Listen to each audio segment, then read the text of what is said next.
Hello friends, this video is about how you can access contents of your phone when you don't have a file manager installed on your phone.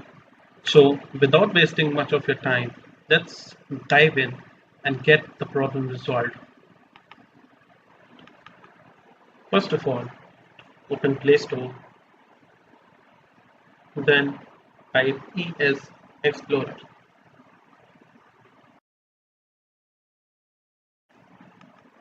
Now download and install the ES File Explorer on your Android phone.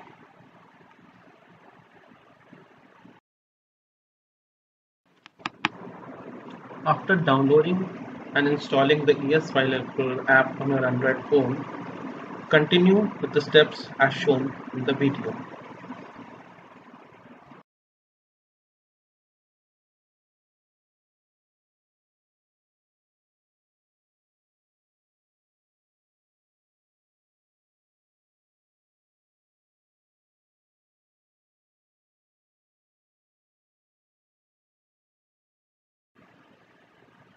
Now you can access the folders available on your Android phone. Thank you for watching friends, and please do not forget to like and subscribe.